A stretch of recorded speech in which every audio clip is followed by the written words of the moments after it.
할렐루야. 오늘 11월 둘째 주인가요? 어, 셋째 주군요. 셋째 주. 오늘 1일, 8일, 10일. 셋째 주냐 11월 많이 되는데 요즘 또 코로나가 또 막 더 기승을 하는 것 같습니다. 날씨가 차갑고 그러기 때문에 또 오늘 우리 성도들도 또 감기 기운들이 있어서 오늘 또 많이 참석하지 못한 분들도 또 많이 있는 것 같아요. 그렇지만 하나님, 우리가 예배 가운데 그 무엇도 우리를 방해하지 못합니다. 아버지, 우리가 온라인으로 또 현장에서 같이 예배를 드리더라도 어디서 예배를 드리더라도 결코 떨어져 있는 것이 아니라 함께 하시는 시간이니까는 같이 예배하는데 우리 마음을 모았으면 합니다. 제가 기도하고 하나님께 나가겠습니다. 사랑의 하나님 아버지, 참 감사합니다. 저희들을 언제나 사랑해 주셔서 이렇게 귀한 예배로 저희들을 인도해 주시고 아버지 앞에 마음과 정성을 드리게 하시니 참 감사합니다. 하나님, 우리 삶의 현장들이 결코 만만치 않습니다. 똑같이 아무 일 없이 흐르는 것 같은데, 그러나 그 흐르는 삶의 현장 가운데 여지없이 복음을 방해하고 하나님의 일을 방해하고 하나님을 대적하는 일들이 수없이 일어나고 있습니다. 환경이, 상황이 그렇습니다. 주님, 그럼에도 불구하고 우리가 말씀에 합당한, 복음에 합당한 걸음을 떼게 하여 주시고, 오 주님, 오늘도 저희들이 그 마음으로 주 앞에 나왔사오니 우리 예배 가운데 함께 해주셔서 우리 예배 가운데 주의 영이 함께 해주시고 우리가 기쁨으로 주 앞에 드려지는 예배가 우리가 마음껏 하나님을 찬양하고 또 아멘으로 화답하고 또 감사가 넘치는 귀한 하루가 될 수 있도록, 이 예배가 될 수 있도록 지켜주옵소서. 또 온라인으로 드리는 우리 성도들 기억하여 주셔서 가족이 한자리에 모여서 예배할 때 주의 은혜가 함께 해주시고 더욱더 친밀하고 더욱더 주의 은혜가 느껴지는 그런 시간 될 수 있도록 주여 도와주시옵소서. 주님 감사합니다. 이 모든 말씀 예수님 이름으로 기도드리옵나이다. 아멘. 우리 찬송가 190장입니다. 성령이여 강림하사.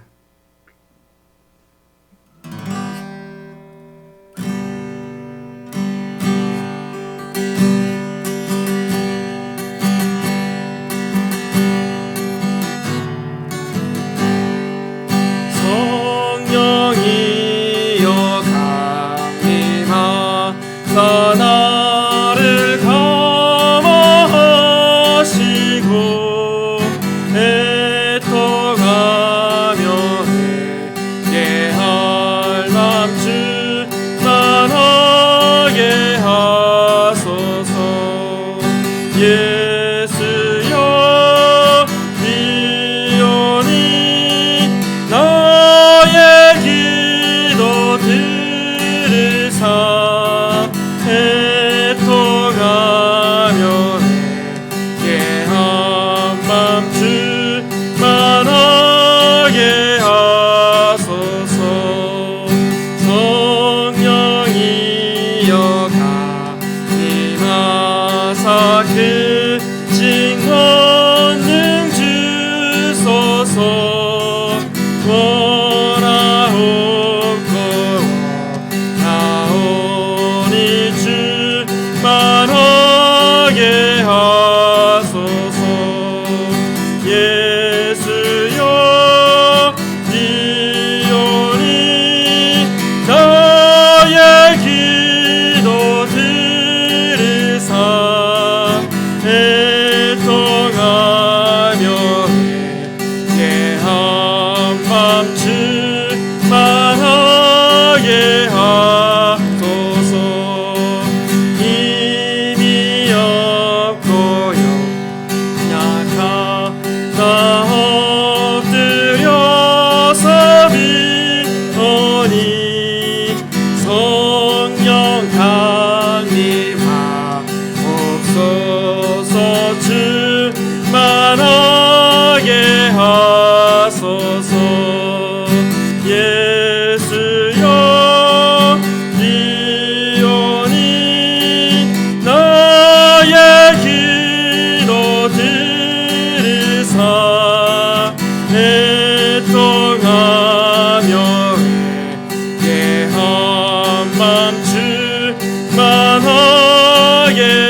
우리 사도신경으로 신앙 고백하시겠습니다.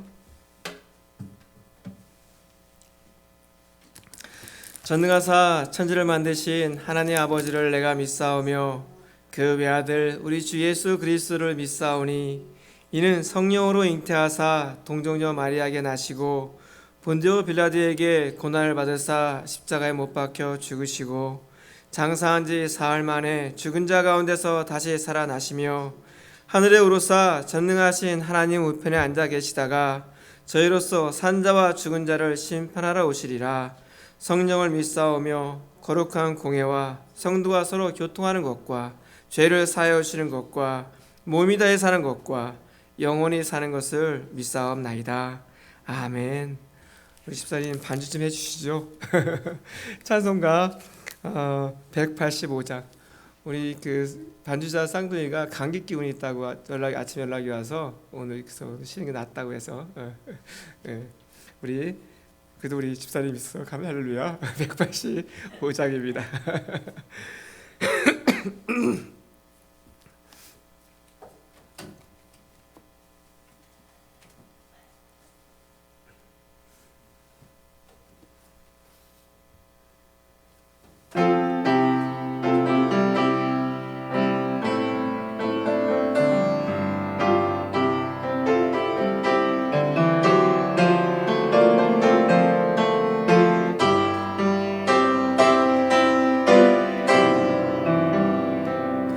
이 기쁜 소식을 온 세상 전하세. 큰 환난 고통을 당하는 자에게 주 믿는 성도들 다 전할 소식은 성령이 오셨네.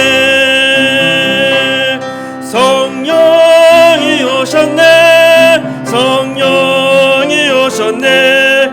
내 주에 보내신 성령이 오셨네. 이 기쁜 소식을 온 세상 전하세. 성령이 오셨네. 만왕의 왕께서 저 사로잡힌 자 다 구원하시고 참 자유 주셨네. 승리의 노래가 온 성에 들리니 성령이 오셨네.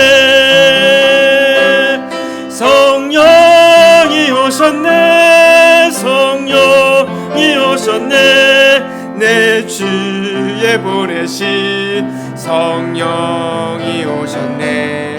이 기쁜 소식을 온 세상 전하세. 성령이 오셨네. 한없는 사랑과 그 크신 은혜를 늘 심하면서 안 믿는 자에게 내 작은 입으로 곧 증거하리니 성령이 오셨네. 성령이 오셨네. 성령이 오셨네. 내 주에 보내신 성령이 오셨네. 이 기쁜 소식을 온 세상 전하세. 성령이 오셨네. 아멘. 제가 한 번 더 기도하겠습니다. 하나님 아버지 참 감사합니다. 그렇습니다. 주님, 이 땅의 어떤 소식보다도 주의 약속하신 주의 성령이 오신 그 사건입니다. 아버지, 그러기에 우리가 존재하고, 그러기에 우리가 주의 말씀을 깨닫고, 그러기에 우리가 주님을 만날 수 있는 이런 은혜를 허락해 주셨사오니 참 감사합니다. 아버지, 우리가 주의 성령을 받아 합당한 걸음을 뗄 때 우리의 육체의 정욕들이 그에 반하여 살고 싶은 마음들이 많이 있음을 고백합니다. 아버지여 그 싸움들을 싸울 수 있도록 이끌어 주시고 거기에 속아 넘어가지 아니하도록 이끌어 주시고 나의 의와 나의 기특한 생각에 빠지지 아니하도록 이끌어 주시며 오직 성령의 합당한 걸음을 뗄 수 있는 저들의 걸음걸음 될 수 있도록 여호와여 도와주시옵소서. 하나님 아버지, 세대는 점점점 악해져 가고 상황은 결코 편하지 않은 상황들이 이어져 가고 있지만 아버지여 그러면 그럴수록 우리의 믿음의 성도들이 그 걸음들이 더욱더 분명해질 수 있도록 이끌어 주시고 그런 어둠의 세상 가운데 성도들의 그 밝은 빛이 그 복음의 빛이 더욱더 환하게 비춰질 수 있도록 여호와여 도와주시옵소서. 하나님 오늘 온라인으로 또 오프라인으로 함께 예배하는 우리 성도들을 기억하여 주셔서 오늘 이 예배를 방해하는 그 어떤 유혹에도 넘어가지 않게 해주시고 어떤 상황에도 마음을 빼앗기지 아니하게 해주시고 한 마음으로 한 시간에 같은 모임에 같은 시간에 예배할 때 주의 성령님께서 함께하여 주시옵소서. 말씀을 전하는 자도 함께 해주시고 말씀을 듣는 자도 함께 해주셔서 성령의 인도하심에 따라 합당한 예배가 온전히 아버지께 올려드릴 수 있도록 이끌어주시고 우리가 거기에 합당한 반응들이 아버지께 드려질 수 있는 시간 될 수 있도록 여호와여 도와주시옵소서. 아버지, 날씨가 차가워짐으로 인해서 감기로 또 코비드19로 또 의심되는 상황들이 있어서 오늘 예배에 참석하지 못할 성도들이 있습니다. 아버지여 저들의 건강을 지켜주시고 저들의 상황들을 지켜주셔서 아버지여 그들이 모두 회복될 수 있도록 이끌어주시고 더욱더 주 앞에 예배하는데 결코 넘어지지 않도록 함께해 주옵소서. 오늘 예배하는 현장을 기억하여 주시고 함께하는 성도들을 지켜주셔서 온전한 예배로 아버지께 올려드릴 때 주님 저들의 예배 받으시옵소서. 이 모든 말씀 예수님 이름으로 기도드리옵나이다. 아멘.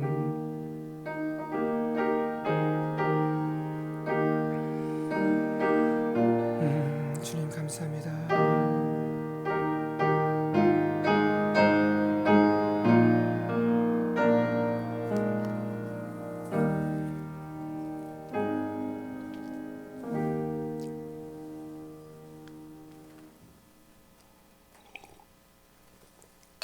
예. 우리 하나님 말씀 보겠습니다. 하나님 말씀은요 갈라디아서 5장 우리 16절로 18절 말씀입니다. 갈라디아서 5장 16절로 18절 말씀 우리 한 목소리로 우리 같이 한번 봉독합니다. 시작. 내가 이르노니 너희는 성령을 따라 행하라. 그리하면 육체의 욕심을 이루지 아니하리라. 육체의 소욕은 성령을 거스르고 성령은 육체를 거스르나니 이 둘이 서로 대적함으로 너희가 원하는 것을 하지 못하게 하려 함이니라. 너희가 만일 성령의 인도하시는 바가 되면 율법 아래에 있지 아니하리라. 아멘. 우리가 이 5장에서 계속해서 바울이 갈라디아 성도들을 깨우고 또 그들이 그릇된 선택을 하지 못하도록 항상 비교하면서 이렇게 상황들을 이렇게 이야기해 줍니다. 그래서 율법주의적인 삶이냐 복음주의적인 삶이냐 라는 부분들을 얘기했다면 오늘은 어떻게 해요? 육체의 소욕에 따를 것이냐 아니면 성령의 부르심에 따를 것이냐 이 부분입니다. 우리가 성경에서 육신, 육체라는 표현들이 자주 나옵니다. 과연 그 육신이 무엇인지, 과연 그 육체라고 표현할 때 그 육체가 과연 무엇인지 오늘 말씀을 통해서 좀 더 명확하게 인식하고 또 알았으면 하는 마음이 있습니다. 오늘 16절에 이렇게 시작합니다. 내가 이르노니 너희는 성령을 따라 행하라. 그리하면 육체의 욕심을 이루지 아니하리라 라고 말씀하십니다. 우리가 성령을 따라 행하는 것들은 이미 좀 알고 있습니다. 그렇다면 여기서 말하는 이 육체의 소욕, 육체의 욕망, 육체의 욕심 이런 뜻인데 과연 이 육체의 욕망 이것의 범주가 과연 어디서부터 어디까지일까? 그리고 또 어떤 상태를 육체의 욕망이라고 이야기하는 것일까? 우리가 그런 부분들을 함께 좀 말씀을 보면서 봤으면 하는 마음이 있습니다. 원래 인간은요 하나님께서 직접 손으로 만든 빚어진 존재입니다. 그렇죠? 그리고서 하나님께서 흙으로 우리를 빚고 나서 그 코에 생기를 불어넣어 주셨습니다. 그랬더니 흙의 존재가 어떻게 산령이 되었다 성경은 이렇게 표현하고 있습니다. 여러분 우리 인생이 하나님의 생기로 살아가도록 그렇게 창조되었다는 겁니다. 그러기에 하나님의 생기가 그 속에 있느냐 없느냐의 차이는 어마어마한 차이입니다. 그러므로 그분 안에서만 온전해지도록 또 행복을 누리도록 그렇게 설계되어진 것이 우리 인생입니다. 그런데 그 속에 뭐가 들어왔나요? 죄가 들어왔잖아요. 우리는 그때 아담 안에서 직접적으로 범죄한 인생이 되는 것입니다. 우리가 이것을 흔히 이게 신학적인 용어로 대표 원리라고 이야기합니다. 그 말은 죄를 지은 것으로 친다, 그런 말이 아닙니다. 이 말은 뭐냐면 실제 아담 안에서 본성적으로 타락한 존재가 되었다, 그때부터, 그런 뜻입니다. 그래서 그런 상태에 있는 우리를 성경은 어떻게 표현하고 있냐면 창세기 6장 3절입니다. 그 파워포인트 있으면 넘겨보실래요? 다음 파워포인트 넘겨. 우리 같이 한번 읽어볼까요? 시작. 여호와께서 이르시되 나의 영이 영원히 사람과 함께하지 아니하리니 이는 그들이 육신이 됨이라. 우리 거기까지만 보십시오. 나의 영이 영원히 사람과 함께하지 아니하리니, 이 말이 무슨 말입니까? 하나님의 영이 인생에서 떠났다는 겁니다. 하나님의 영이 그 인생에서 떠났더니 그 인생이 어떻게 되었다? 육신이 되었다라고 이야기합니다. 여기서 말하는 육신은 바로 하나님을 떠난 상태를 전인적으로 총체적으로 다 지명하는 것입니다. 우리가 이 바디가 아닙니다. 하나님을 떠난 모든 상태가 바로 육체라고 성경은 이야기하고 있습니다. 사무엘상 15장을 보면 아말렉이 등장합니다. 그런데 이 아말렉을 이야기할 때 그 앞에 수식어가 하나 붙습니다. 그냥 아말렉 그러지 않고 죄인 아말렉은 이렇게 표현합니다. 왜 다른 많은 이방 민족이 있는데 특별히 왜 아말렉에게만 죄인이라는 그 수식어를 쓸까요? 그것은 아말렉은 다른 어떤 민족보다도 죄를 더 많이 지었기 때문에 그게 붙여진 거야, 그렇게 생각할 수 있지만 그건 아닙니다. 죄인 아말렉이라고 이름을 붙여서 수식어로 쓸 때는 거기서 그 의미가 상징하는 의미가 있습니다. 아말렉은요, 이스라엘 공동체가 출애굽해서 처음 홍해를 건너고 나서 이 백성을 하나님이 의도하신 목적지로 이끌어 갔을 때 처음으로 이들을 막아선 대적이 바로 아말렉입니다. 그래서 그때부터 아말렉을 쓸 때 죄인 아말렉이라고 이야기하는 겁니다. 하나님을 대적하고 하나님을 반대하는 모든 그런 상황들, 세력, 그것이 곧 죄인이고 육체고 육신이다, 이렇게 성경은 표현하고 있습니다. 그래서 죄인 아말렉 또는 육체 아말렉 이렇게 표현하고 있는 겁니다. 그래서 오늘 사도 바울이 갈라디아서를 쓰면서 또 육신적이다, 육체적이다 하는 그 말은 우리 몸이 아니라 하나님을 떠난 상태, 그리고 하나님을 대적하는 존재가 된 그런 총체적인 상황을 바로 육체다, 육신이다, 이렇게 이야기하는 겁니다. 구약 성경 전체가 그렇게 표현하고 있습니다. 자, 그런데 그런 육신이 된 우리를 하나님께서는 사랑해 주셔서 예언자나 선지자들을 통해서 약속을 하나 해 주십니다. 요엘서 2장 28절입니다. 우리 같이 한번 읽어볼까요? 요엘서 2장 28절 시작. 그 후에 내가 내 영을 만민에게 부어주리니 너의 자녀들이 장래의 일을 말할 것이며 너의 늙은이는 꿈을 꾸며 너의 젊은이는 이상을 볼 것이며.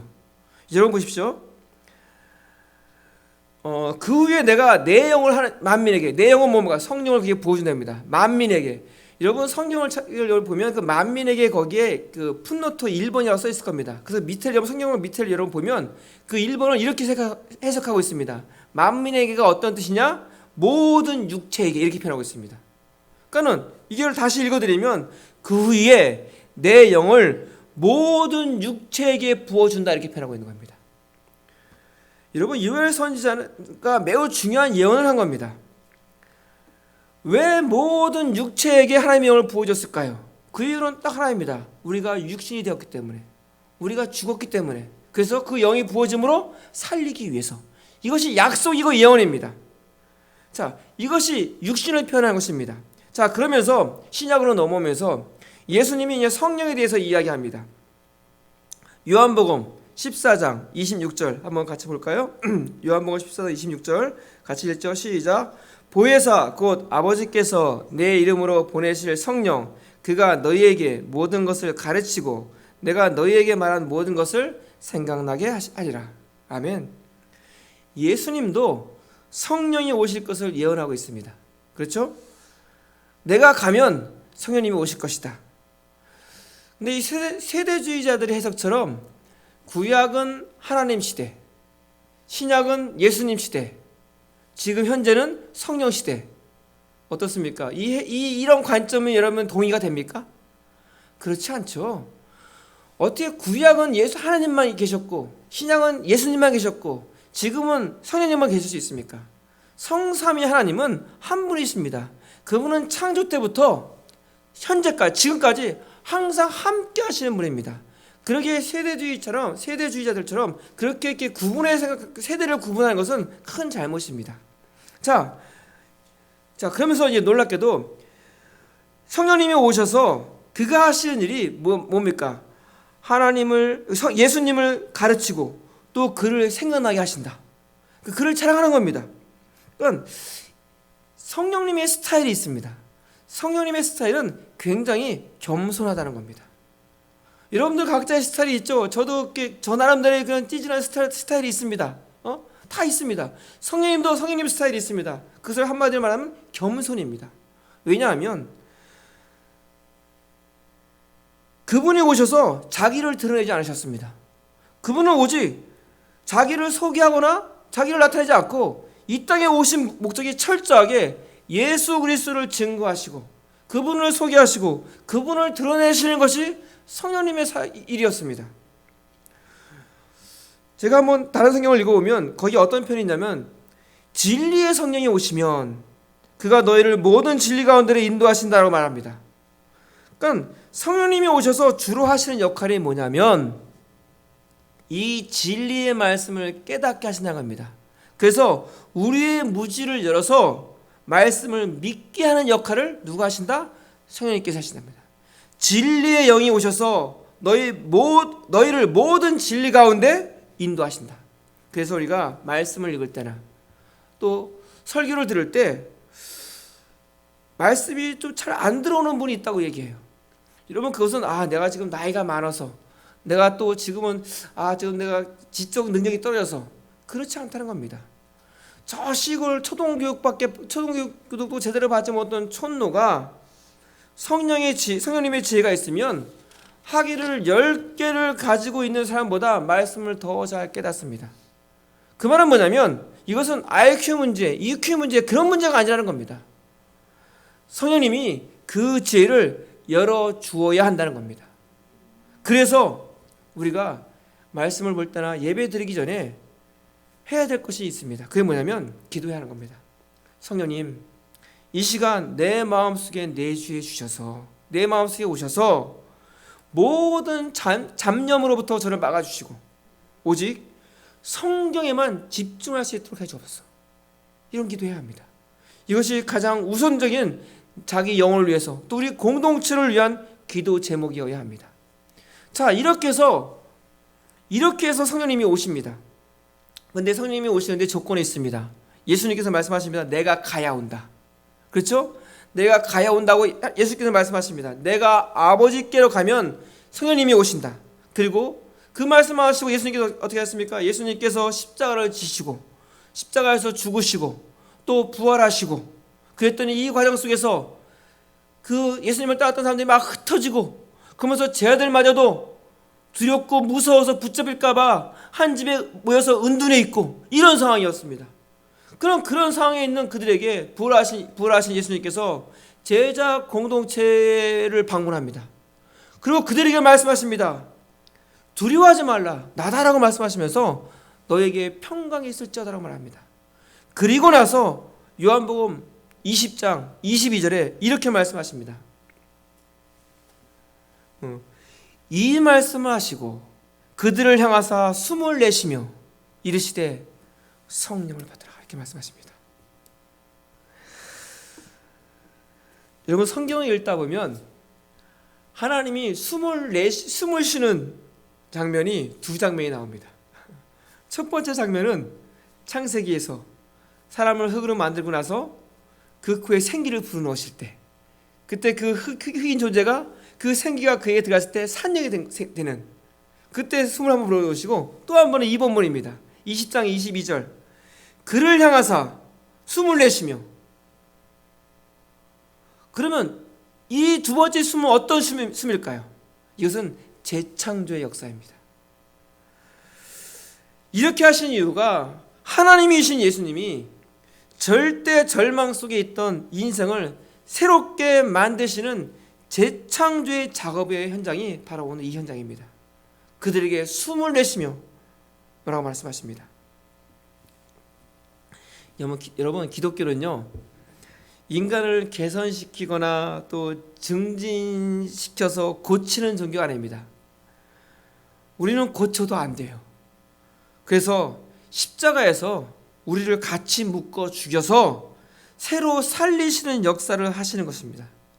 바로 이것이 숨을 내쉬며 이르시되라고 말한 겁니다. 그러면서 이르시되 뭐라고 말씀하십니까? 성령을 받으라. 이게 어떤 말일까요? 다시 하나님의 영을 받으라는 말씀입니다. 창세기 6장 3절에 하나님의 영이 떠난 그들에게, 육신이 된 그들에게, 생명이 없는 그들에게 다시 숨을 내쉬어서 그 영을 그에게 부어주신 겁니다. 신자는요, 육신적인 신자이거나 아니면 성령 받은 신자이거나 이 둘 중 하나입니다. 이거밖에 없습니다. 교회 안의 모습, 이것이 바로 교회 안의 모습입니다. 교인도 다 똑같습니다. 그렇죠? 전부 교인이죠. 다 교회 오니까. 그렇지만 교인과 신자는 분명한 굵은 기준이 있습니다. 성령을 받고 신앙생활을 하는 사람이 있는 반면에 어떤 사람은 그냥 육신적인 신앙생활을 합니다. 자, 성령을 받고 신앙생활하는 사람들은 어떤 모습이 나타날까요? 그들에게는 어떤 상황에서도 자기 소견에 오른 대로 행하지 않습니다.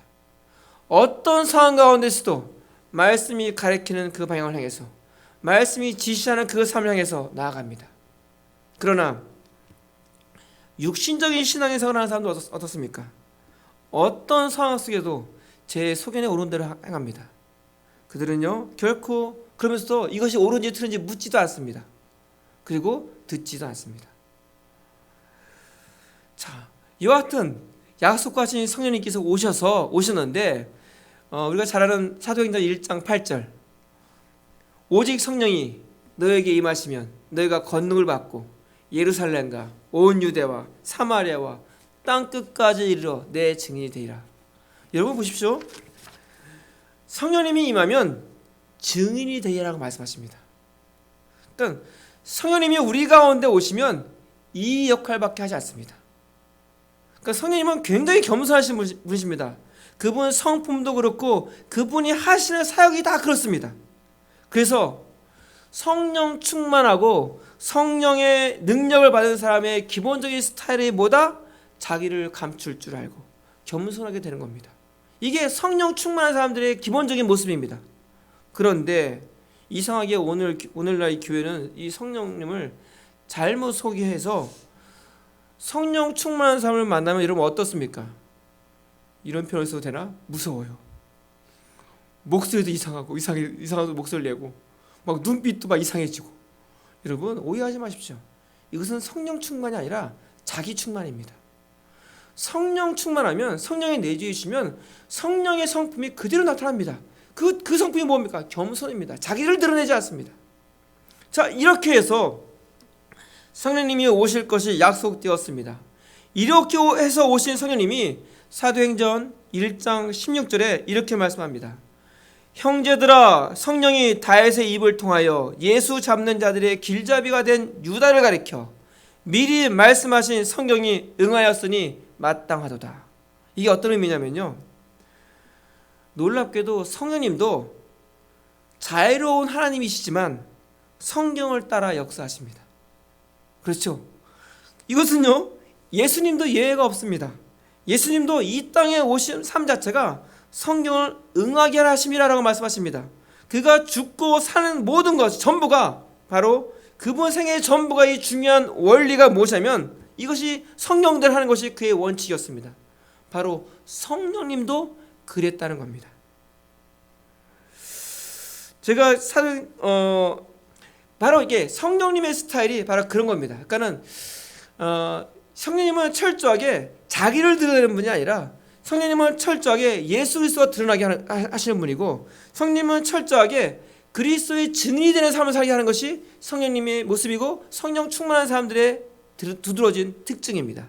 자, 그걸 보면서 오늘 본문으로 들어가 보죠. 오늘 본문에 보면 17절에 보면요, 육체의 소욕은 성령을 거스리고 성령은 육체를 거스리나니 이 둘이 서로 대적함으로 너희가 원하는 것을 하지 못하게 하려 함이라. 여러분 어떠세요? 원래 우리는 육체의 본성을 가지고 있던 사람이었습니다. 그렇죠? 근데 어느 날 성령님이 일방적이고 강압적인 은혜로 하나님의 약속을 따라 택한 백성에게 성령이 부어졌습니다. 그랬더니 내 내면의 세계가 갑자기 한 영역이었는데 두 영역이 되는 거예요. 원래 주인은 어둠의 권세 잡은 자였는데 그랬던 내 속에 새로운 주인이 들어온 거예요. 누가? 성령님이. 여러분, 그러기에 성령님과 이 어둠의 권세 잡은 자는 결코 타협할 수 없고 공존할 수 없어요. 그러기에 그때부터 내 내면에 심각한 전쟁이, 갈등이 일어나기 시작하는 거예요. 이해되십니까? 과거에는 마음이 시키는 대로, 육체가 원하는 대로 살면 됐어요. 그리고 그것이 영광이었고 자랑이었어요. 우리 여집사님들 권사님들 잘 모를 텐데, 그 남자들이요, 뭐 직장 생활도 다 하고 회사에서 중직이 있다가 1년에 한 번씩 민방위 훈련을 가요.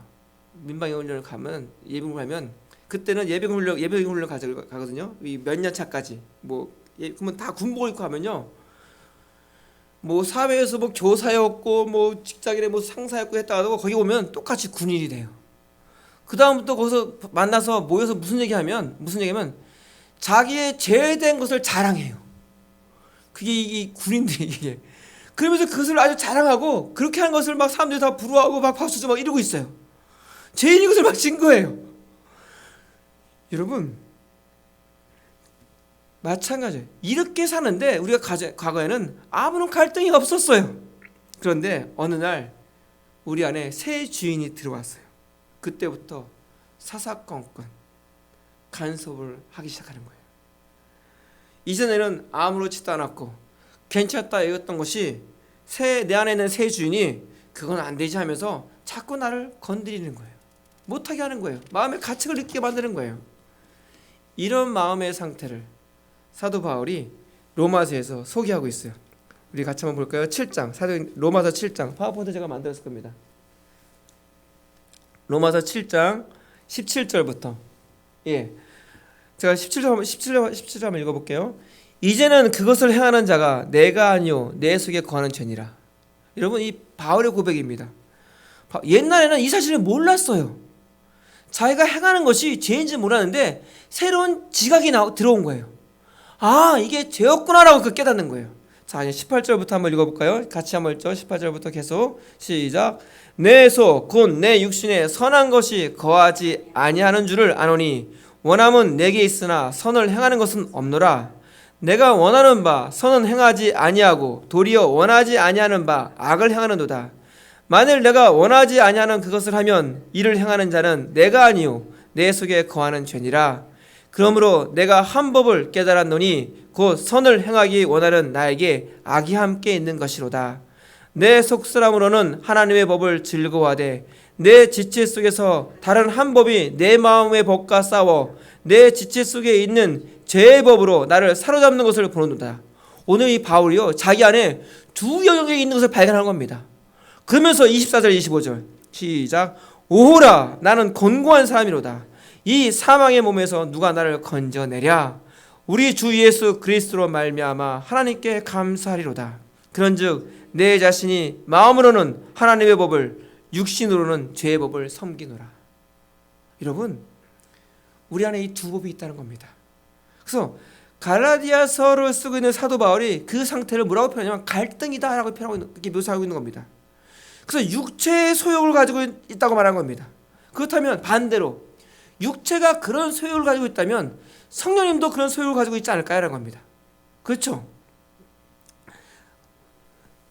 그러면 육체의 소욕은 무엇일까요? 오늘 본문으로 다시 돌아가면 제가 안 읽어드렸는데 이 19절부터 21절까지 바로 육체의 소욕을 쭉 이야기합니다. 육체의 일은 분명하니 하면서 음행과 더러운 것과 호색과 우상 숭배와 주술과 원수 맺는 것과 쭉 나옵니다. 육체의 소욕을 쭉 설명하고 있습니다. 여러분, 이 특징이 무엇입니까? 육체의 일은 육체의 욕망을 말하는데 이 욕망이라는 뜻은 뭐냐면 넘치는 욕구, 과도한 욕망을 나타내는 겁니다. 그러니까 그렇다면 육체에 그런 욕망이 있다면 넘치는 욕구, 과도한 욕망이 있다는 겁니다. 그러면 성령님도 넘치는 또 과도한 그런 욕구가 없을까요? 라는 겁니다. 있겠죠? 있습니다. 자, 그건 좀 이따 이야기하고 그러면 이 육체의 이런 과도한 욕망, 과도한 이 넘치는 욕구를 이 티모시 켈러라는 신학자가 이렇게 표현합니다. 이 부분을 문제는 나쁜 것을 과도하게 욕망하는 것이 아니라 좋은 것을 과도하게 욕망하는 것이다. 이게 문제래요. 나쁜 것을 과도하게 욕망하는 것이 문제가 아니라 좋은 것을 과도하게 욕망하는 것이 그게 문제다. 왜 그럴까요? 여러분, 아주 망가진 사람이 아니라면 나쁜 것을 과도하게 욕망하지 않습니다. 그렇죠? 뭐 어쩔 수 없이 죄를 짓기는 하지만 그래도 잘 살려고 또 열심히 살려고 좋은 마음 가지려고 다 이렇게 이야기합니다. 근데 그러기에 문제는 뭐냐면 거기서 문제가 없다는 겁니다. 문제는 뭐냐면 좋은 것을 과도하게 하는 욕망이 그게 문제라는 겁니다. 우리 성도들도요 여기에 훨씬 많이 넘어집니다. 우리 성도들이 나쁜 생각 때문에 넘어진 것이 아니라 이 좋은 것을 너무 과도하게 하는 욕망 때문에 넘어지는 경우가 더 많이 있다는 겁니다. 좋은 일, 이 선한 일에 과도하게 욕망을 가지고 있습니다. 이것이 과장되어지면 허세가 되어지고 허수가 되어지는 겁니다. 이 패턴에 오늘 이 미국 교회나 한국 교회가 지나친 의욕을 가지고 지금까지 뒤도 돌아보지 않고 달려왔어요. 근데 성경은 이것도 하나의 육체의 소욕이다라고 말하는 겁니다. 대표적인 예가 사울왕입니다. 아말렉과 전쟁을 앞뒀어요. 사무엘을 통해서 하나님의 말씀을 들었어요. 아말렉에 있는 모든 것을 다 진멸하라 명령을 받았어요. 그가 아멘 했어요.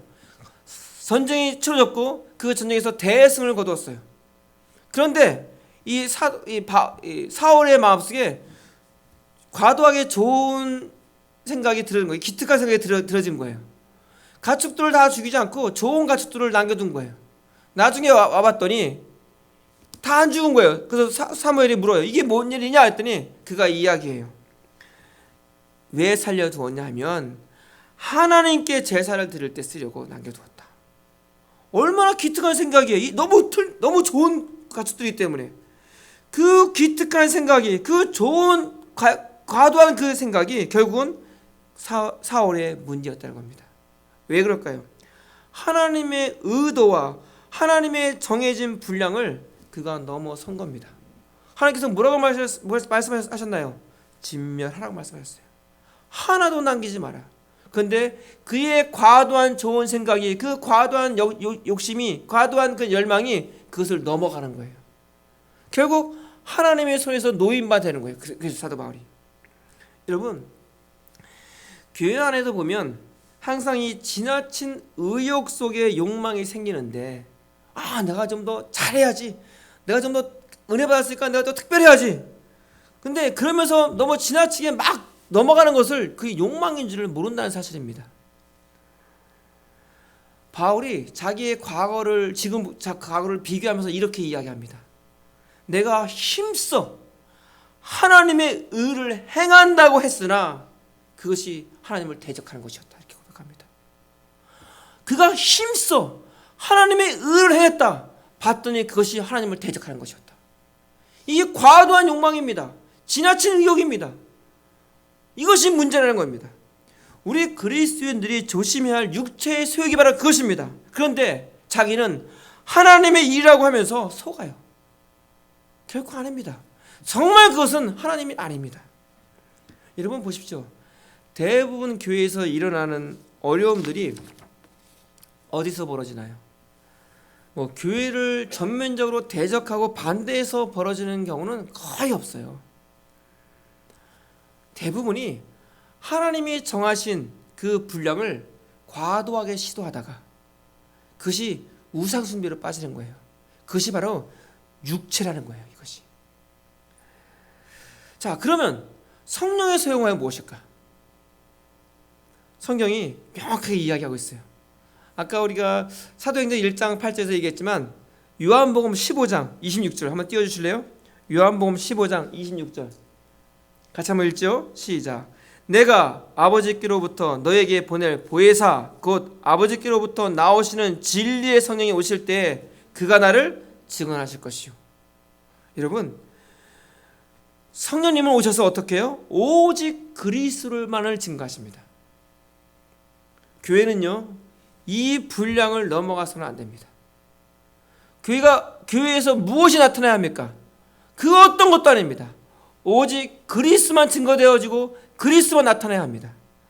모든 복잡한 문제가 있다고 할지라도 어떤 어려운 상황이 있을지라도 그 속에서 그리스도가 드러나는 것이 하나님이 이 교회를 향하신 정하신 분량입니다.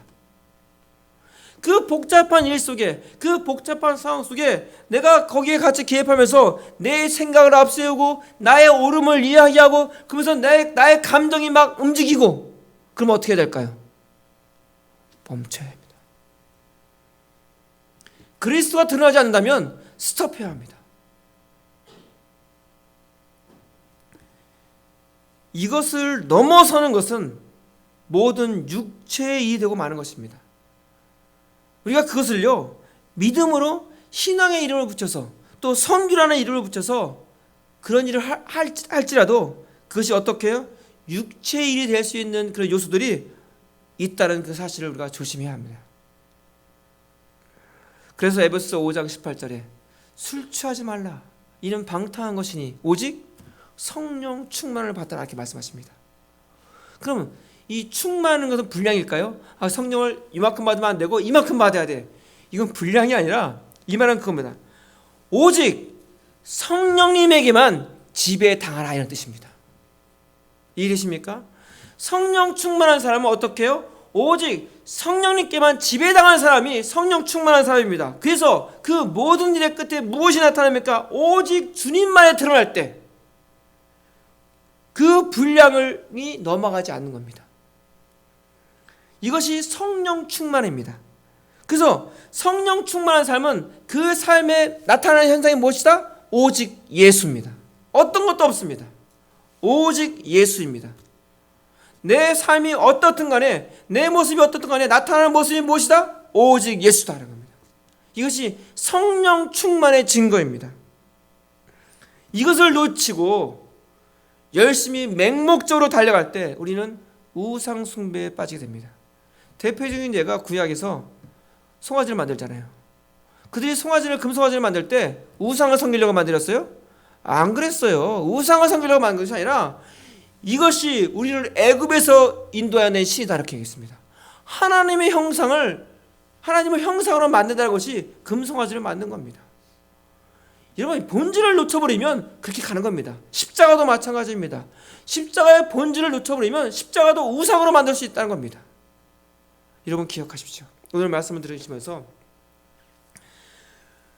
육신의 소욕과 성령님께 순종하는 삶의 분명한 분기점이 무엇인지, 무엇이 육신의 소욕들을 하는 것이고 무엇이 성령님께 순종하는 삶인지를 그 나타나는 모습을 보면 압니다. 거기에 그리스도가 드러나느냐. 내 행동 속에서 내 삶 속에서 나의 그런 일터나 가정에서나 어디서나 그리스도가 드러나지 않는다? 그것은 철저하게 나는 육체의 소욕대로 살고 있는 겁니다. 그렇죠? 그러나 어떤 자리에서든 그리스도가 드러난다면 그 사람은 성령님께 순종하는 삶을 살고 있는 겁니다. 그 분명한 분기점이 무엇입니까? 그 속에서 그리스도가 드러나느냐 드러나지 않느냐, 이 차이입니다. 사랑하는 성도 여러분, 예수 믿는 사람의 특징이 무엇입니까? 누가 예수 믿는 사람이야? 교회 다니는 사람? 우리 교회 다니는 예수 믿는 아니에요. 예수 믿는 것은 뭐냐? 예수님이 드러나는 겁니다.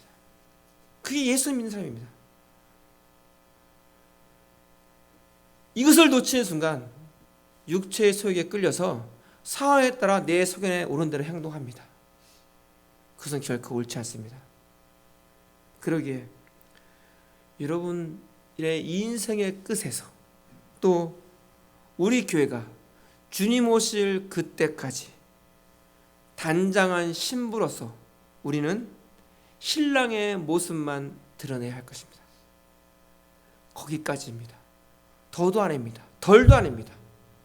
저나 여러분이나 교회가 오직 신랑의 모습만 드러내는 것, 거기까지입니다.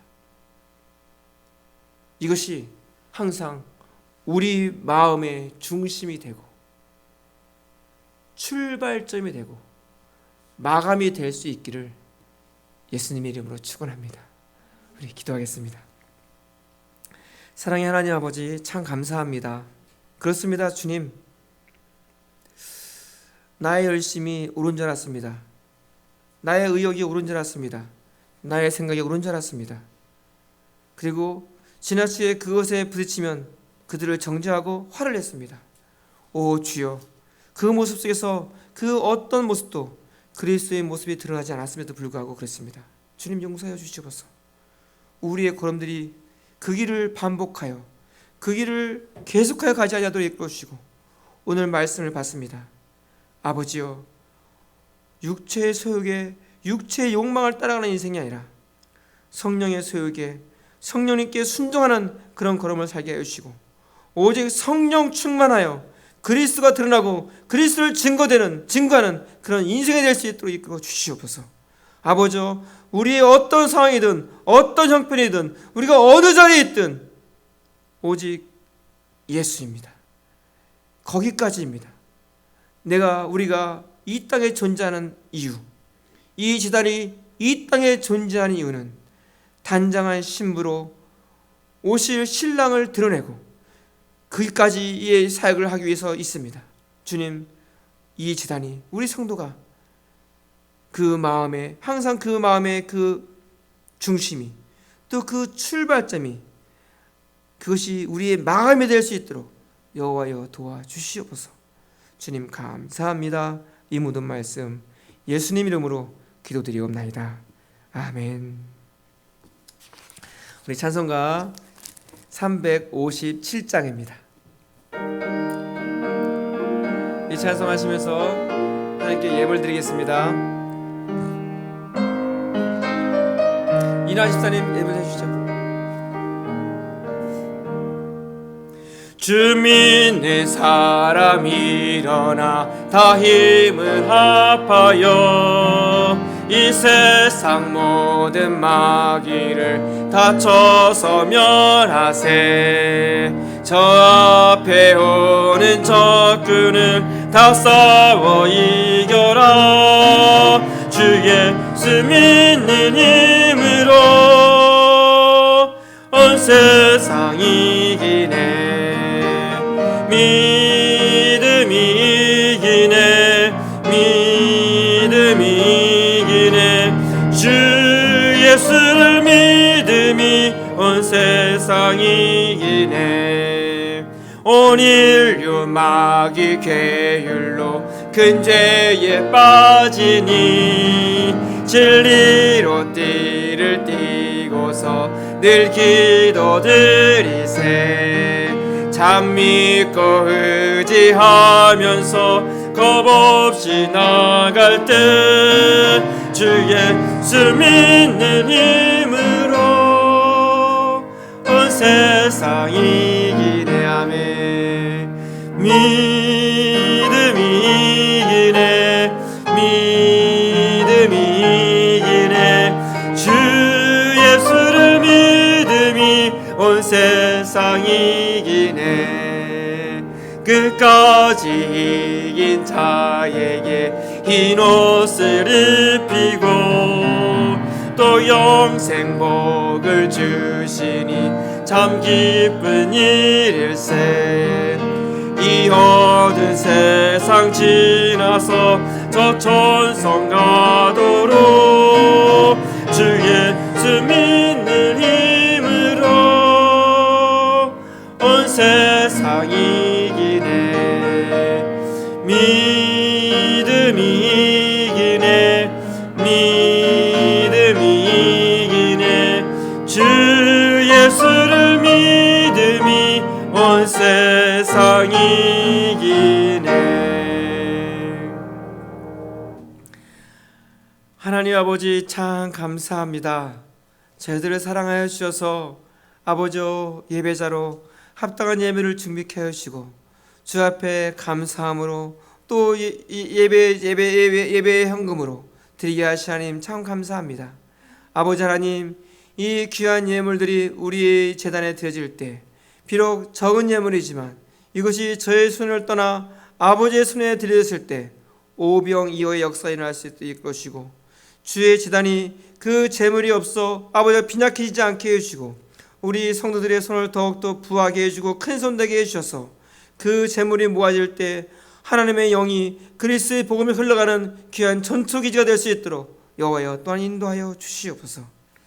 이제는 우리 주 예수 그리스도의 은혜와 하나님 아버지의 그 크신 사랑과 성령님의 보호하시고 인도하시고 교통하심의 은혜가 이제는 내 욕심, 내 정욕이 아니라 오직 그리스도만을 드러내고 그리스도만 나타내기를 소망하는 우리 성도들의 걸음걸음 위에 이제로부터 영원토록 함께 있을지어다. 아멘.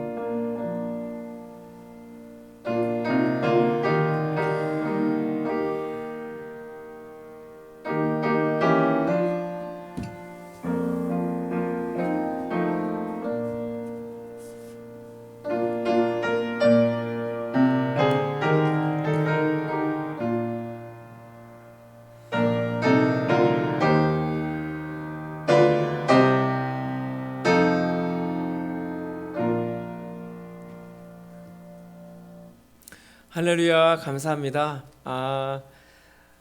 오늘 예배 이렇게 마쳤고요. 다음 주가 우리가 추수감사주일 예배를 드립니다. 여러분들 이렇게 아시고요. 또 여러분들의 감사의 마음들 준비하시고 함께 예배에 참석해 주시고요. 또 가정에서도 마찬가지입니다. 그리고 제가 주중에 한번 광고했죠. 다음 주 새벽 예배는 제가 특별히 하지 않습니다. 그 대신 여러분에게 브로셔를 하나 드렸습니다. 우리 집사님 드릴게요. 그러니까 유튜브로 들어가셔서 청교도 400주년 이렇게 치시면 아침 새벽 5시 반, 그 저녁 7시 반 이렇게 올립니다. 그러니까는 뭐 그때만 듣는 게 아니라 그 중간중간에도 이게 아침에 5시 반에 못 일어나면 7시에도 들을 수 있습니다. 그래서 아침 저녁으로 그 말씀 꼭 들어보세요. 그래서 이 청교도의 이 미주에 정착한 지 400년입니다. 그 청교도의 신앙에 대해서 또 청교도의 그런 가정에 대해서 예배에 대해서 아주 구체적으로 이렇게 말씀을 전합니다. 여러분들이 아침 저녁으로 이번 한 주간 동안은 온라인 부흥회입니다. 이 특별한 일이죠. 온라인 부흥회가 이렇게 유튜브를 통해서 열립니다. 그래서 여러분들이 다 참석해 주셔서 그 말씀의 은혜가 충만하기를 간절히 바라겠습니다. 요즘 이렇게 날씨가 좀 쌀쌀해지고 그렇습니다. 감기 기운들이 있어서 오늘도 못 나오신 분이 많이 있는데 여러분들 감기 조심하시고요. 다음 주는 더욱더 감사하게 우리가 추수감사주일 예배로 또 기쁘게 같이 예배드렸으면 좋겠습니다. 예, 감사합니다.